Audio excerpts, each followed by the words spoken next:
Assalamualaikum warahmatullahi wabarakatuh.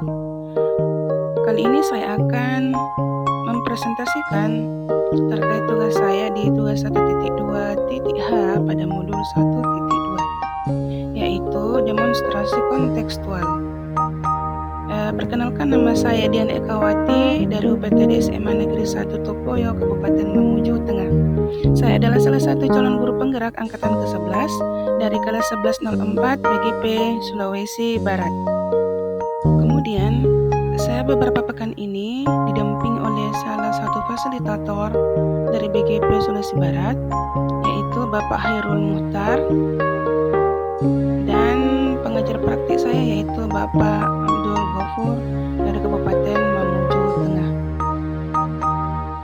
Nilai yang sudah saya miliki selama 3 tahun terakhir ini, yaitu sudah berpihak pada peserta didik atau pada murid, kemudian mandiri, reflektif, kolaboratif, dan tentunya sudah inovatif. Baik, di sini saya akan menjelaskan apa saja komponen yang ada di dalam diri saya sebagai guru penggerak yang akan saya paparkan sebentar. Jadi, saya akan menjelaskan tentang apa itu nilai dari guru penggerak yang sudah saya miliki, kemudian program atau kegiatan apa yang sudah saya laksanakan, dan bagaimana pelaksanaannya di lapangan, serta hasil yang sudah saya capai selama ini.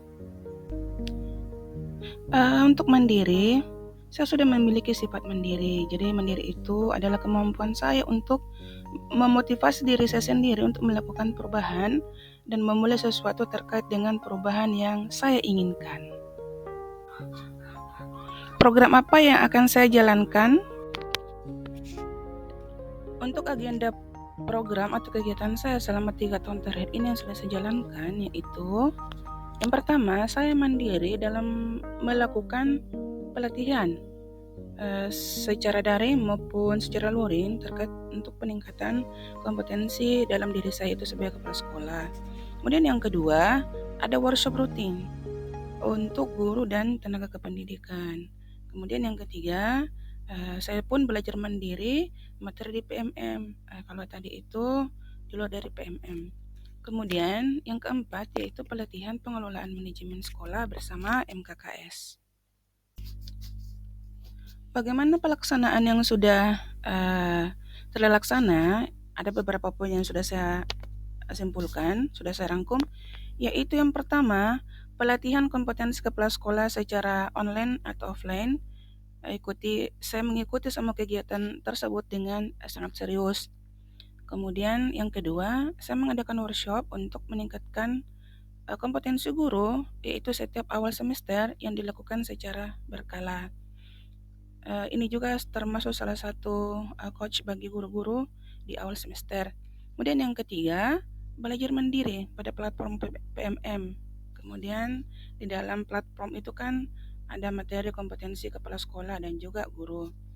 Kemudian yang terakhir, yaitu melakukan pelatihan atau pengelolaan manajemen sekolah bersama MKKS. Ini diselenggarakan di awal tahun anggaran. Jadi hasil yang sudah saya dapatkan di sini ada 2. Yang pertama, menambah wawasan dan kompetensi saya sebagai seorang guru dan sebagai seorang kepala sekolah, serta meningkatkan kreativitas saya dan keterampilan saya. Kemudian saya juga lebih solutif dan bijaksana dalam mengambil keputusan. Kemudian yang kedua, guru akan lebih berkompeten dan terupgrade ilmunya untuk pembelajaran yang lebih bermakna. Kemudian yang kedua yaitu reflektif. Jadi saya sudah memiliki juga sifat reflektif atau nilai reflektif ini. Tapi sebelumnya saya akan menjelaskan dulu sebenarnya reflektif itu seperti apa. Jadi reflektif itu adalah kemampuan saya itu untuk merefleksikan dan memaknai segala pengalaman dan peristiwa yang terjadi di sekeliling saya dalam menjalankan tugas saya, ya baik itu dari segi pengalaman positif maupun negatif dari guru atau semua warga sekolah. Itu saya ajak komunikasi di dalamnya dan mencarikan solusi kalau itu berdampak negatif. Kalau itu pengalaman negatif, maksud saya, kemudian kalau pengalaman positif itu tinggal saya kuatkan saja. Kemudian program apa yang sudah saya laksanakan? Ada beberapa. Yang pertama, observasi dan supervisi pembelajaran guru secara berkala. Yang kedua, monep manajemen TU. Yang ketiga, monep perangkat pembelajaran. Bagaimana pelaksanaan yang ada di sekolah setelah saya melakukan program tersebut? Tentunya yang pertama, ada jadwal secara rutin ya, dari awal, tengah, dan akhir semester terkait observasi dan supervisi perangkat ajar maupun supervisi dari proses pembelajaran guru, sehingga saya bisa memberikan masukan serta penguatan pada guru saya. Kemudian selanjutnya, pelaksanaannya juga secara berkala. Saya sudah membuat jadwalnya. Saya melakukan monep manajemen TU, termasuk di dalamnya bagaimana persuratannya, bagaimana kompetensi mereka, dan juga bagaimana kehadiran mereka selama di sekolah. Hasil yang sudah saya dapatkan, yang pertama, meningkatkan kemampuan guru dalam membuat perangkat pembelajaran. Bagi guru yang belum mahir dalam membuat perangkat pembelajaran yang bagus, yang baik, itu saya memberikan masukan. Kemudian bagi yang sudah memiliki perangkat pembelajaran yang sesuai dengan yang dipersyaratkan, maka itu saya memberikan penguatan kepadanya sebagai bentuk motivasi. Kemudian yang kedua, semua tenaga kependidikan bekerja dengan baik sesuai dengan tupoksinya masing-masing. Kemudian selanjutnya yaitu nilai inovatif. Ya, selama 3 tahun terakhir ini saya menjadi kepala sekolah, saya sudah memiliki juga beberapa inovasi. Jadi inovasi ini adalah gagasan-gagasan baru yang tepat guna terkait bagaimana situasi tertentu atau permasalahan tertentu itu bisa terselesaikan dengan baik dengan cara penyaluran kreativitas, ide baru, adaptasi, dan modifikasi. Kemudian apa saja yang sudah saya lakukan? Program apa saja? Yang pertama, saya sudah membentuk perpustakaan berbasis digital. Apalagi era saat sekarang ini adalah era yang serba IT. Yang kedua, ada program satu buku satu murid. Yang ketiga, ada program satu kartu untuk semua. Kemudian yang keempat yaitu pembiasaan positif. Serta yang terakhir yaitu membangun taman sekolah hijau yang nyaman untuk masyarakat sekolah.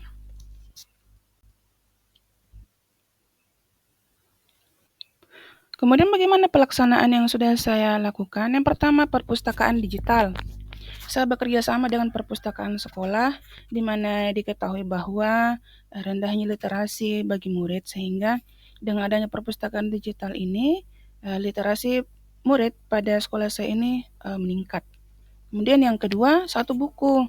Jadi ini satu buku, satu murid, artinya wajib murid memiliki satu buku itu sebelum menjadi alumni. Jadi mereka bisa bebas mencari tema dari buku yang akan mereka tulis, baik itu puisi atau fiksi maupun non-fiksi dan lain sebagainya. Yang jelas mereka ada hasil karya mereka, aksi nyata mereka dalam bersekolah di sekolah saya. Sebagai bentuk kenang-kenangan dan juga sebagai bentuk tambahan buku untuk perpustakaan kami. Kemudian yang ketiga, satu kartu. Jadi ini satu kartu untuk satu guru dan untuk semua murid.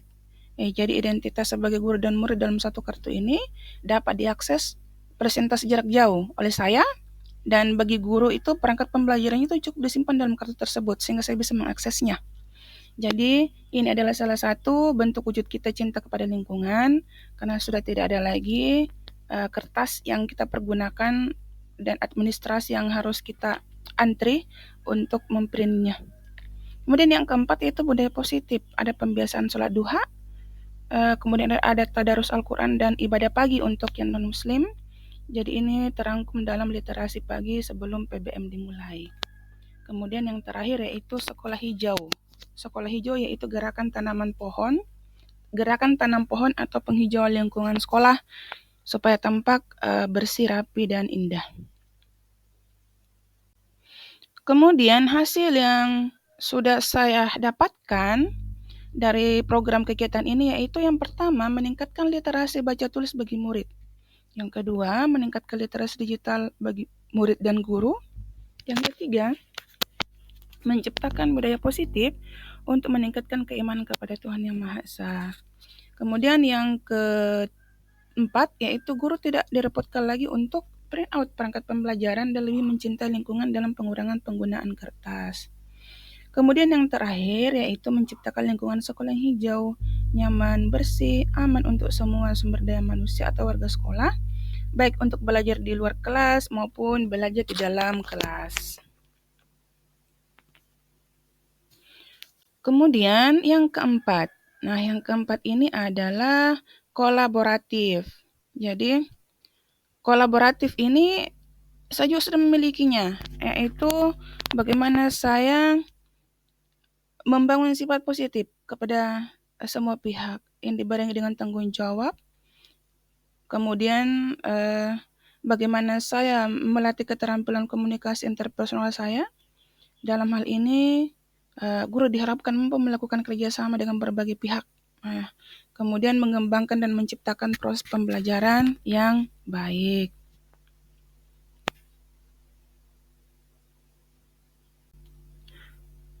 Kemudian program sekolah apa yang sudah saya laksanakan? Yang pertama tentunya pembentukan komite sekolah.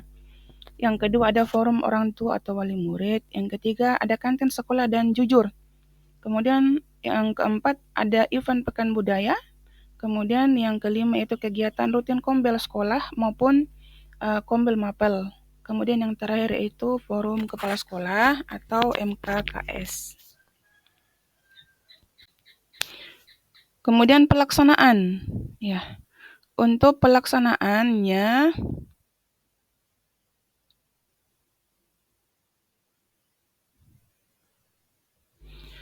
yang pertama pengaktifan komite sekolah. Kemudian ada forum orang tua atau wali murid, kemudian kantin sehat dan jujur, serta ada juga koperasi sekolah. Jadi kantin ini memang sangat penting untuk menyuplai zat gizi bagi murid. Dan juga koperasi sekolah juga sangat bermanfaat untuk kemandirian dari guru dalam hal untuk pengelolaan apa saja yang dibutuhkan oleh murid. Kemudian yang kedua maksud saya di akhir tahun ajaran menyelenggarakan event bertemakan budaya kearifan lokal. Ya, jadi ini adalah bentuk kita bagaimana kita saling berkolaborasi dengan masyarakat sekitar. Kemudian yang ketiga, aktif dalam KKS atau forum kepala sekolah untuk berbagi pengalaman dengan kepala sekolah lain. Yang terakhir, menyelenggarakan kegiatan kombel untuk semua guru secara rutin. Kemudian guru-guru di sekolah saya itu saya bebaskan untuk membuat tema apa dalam program kombelnya dengan kerangka plan, do, dan see. Plan itu artinya merencanakan program atau kegiatannya di kombel, kemudian mengerjakan, do itu mengerjakan, serta ada see itu adalah melihat kembali. Artinya melihat kembali program yang sudah dijalankan oleh kombel masing-masing mapel, kemudian memberikan masukan kepada program tersebut agar program selanjutnya itu bisa lebih baik lagi.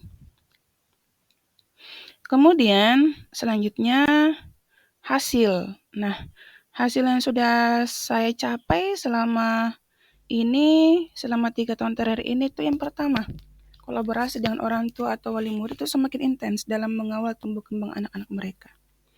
Yang kedua, kerjasama yang harmonis dengan masyarakat sekitar sekolah dan juga ada tokoh masyarakat dalam event kebudayaan, tentunya bertemakan kearifan lokal dan keberagaman. Yang ketiga, terjalin hubungan yang baik antara sesama kepala sekolah, baik itu di tingkat kabupaten sampai pada tingkat nasional. Yang keempat, keaktifan kombel dalam menyebarluaskan praktik baik atau aksi nyata yang mereka sudah lakukan untuk bisa di ATM kepada sekolah lain. Nah, nilai yang sudah saya miliki yang kelima yaitu berpihak pada murid.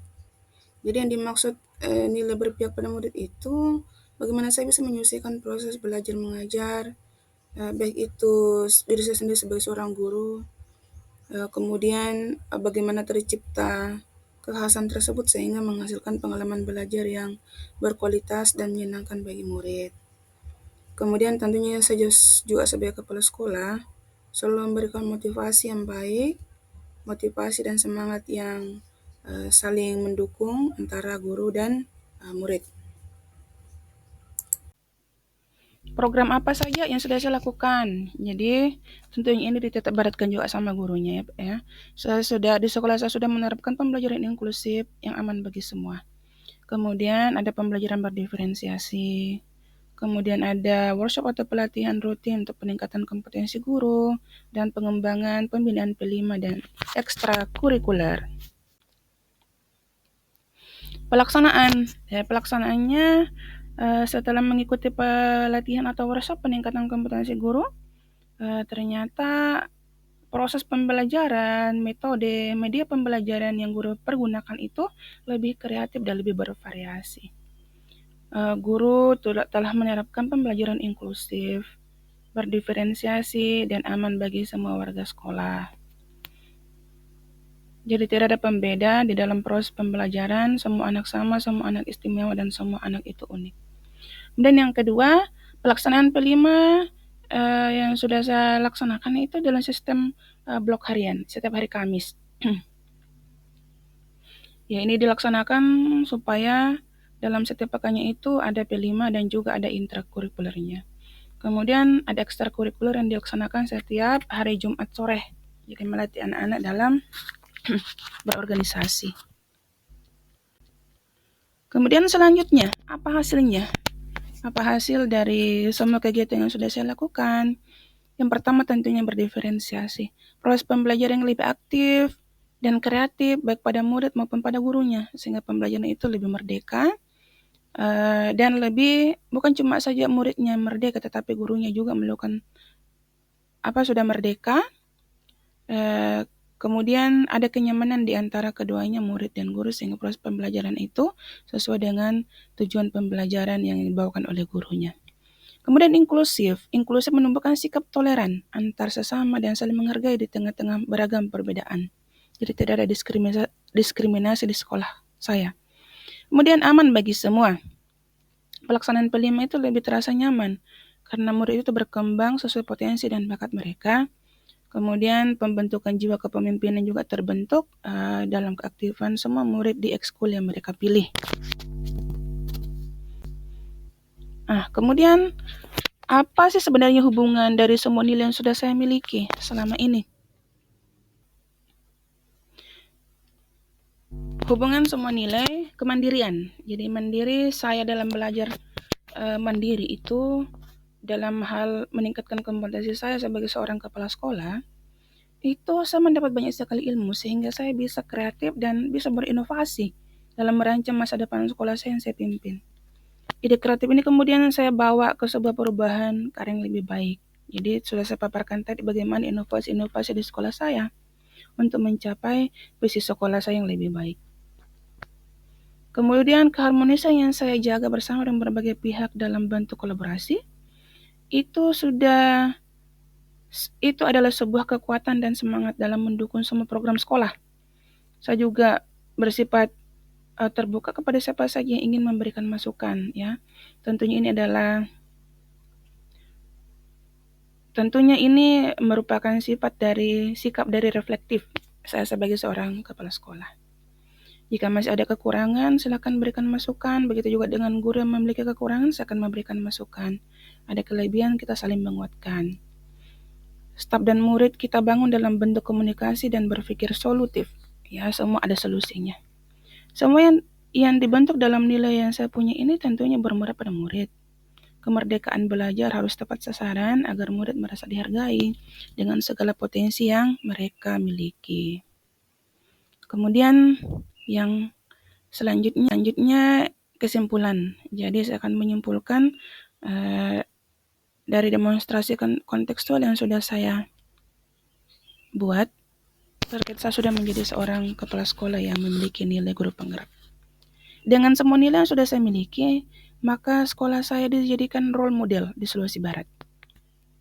Bisa menggerakkan sekolah-sekolah yang masih belum berkembang. Sekolah yang dijadikan rujukan semua program unggulannya. Sumber daya manusianya juga selalu diberi kesempatan untuk menjadi narasumber di berbagai kegiatan untuk menyebarkan aksi nyata kepada guru lain.